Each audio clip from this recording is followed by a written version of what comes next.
আসসালামু আলাইকুম। মা ছেলেদের পাকের ঘর থেকে আপনাদের জন্য রইল দোয়া এবং শুভকামনা। বর্ষার সবজি ডাঁটা। আজ ডাঁটা রান্না করে দেখাবো, খুবই সুস্বাদু, এবং ভিডিওটি না টেনে পুরোপুরি দেখুন প্লিজ।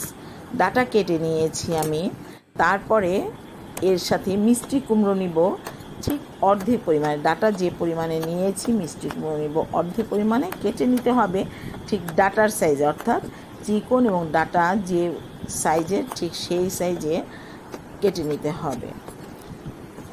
তারপরে ভালো করে ধুয়ে নিয়ে একটি ফ্রাই প্যানে আন্দাজ মতো, অর্থাৎ আপনি মশলা ভরার জন্য যতটুকু তেল দিবেন ঠিক ততটুকু তেল নিয়ে তাতে একটু লবণ দিয়ে চিংড়ি মাছ, এটাও আন্দাজ মতো নিতে হবে। চিংড়ি মাছ নিয়ে একটু ভেজে নিতে হবে, কিন্তু বেশিক্ষণ ভাজা যাবে না, তাহলে চিংড়ি মাছ শক্ত হয়ে যাবে।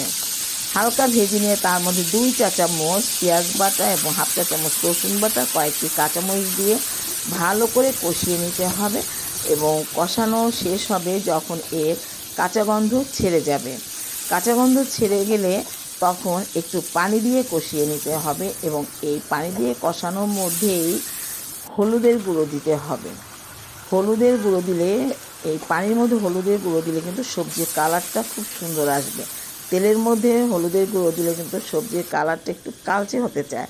আমার মশলা কষানো হয়ে গিয়েছে, এখন সবজি দিয়ে ভালো করে নেড়ে চেড়ে কিছুক্ষণ ঢাকনা ছাড়া রেখে চুলোর উপরে একদম হাই হিটে তারপরে 5 থেকে 10 মিনিটের জন্য ঢাকনা দিয়ে কষিয়ে নিতে হবে চুলোর মাঝারি আঁচে।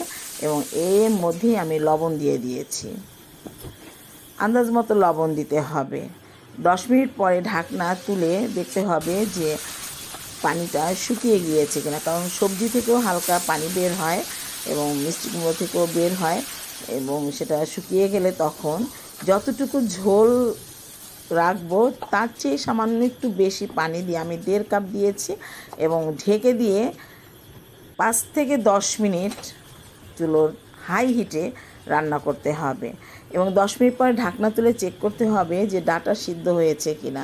যে ডাঁটা সিদ্ধ হয়ে গিয়েছে, অর্থাৎ আমার রান্না প্রায় শেষ। এখন আমি এর মধ্যে কয়েকটি কাঁচামরিচ এবং 1/2 চা চামচ চিনি ও ভাজা জিরার গুঁড়ো দিয়ে দিতে হবে। মশলা কিন্তু খুবই সামান্য, পেঁয়াজ রসুন সামান্য এবং ভাজা জিরার গুঁড়ো।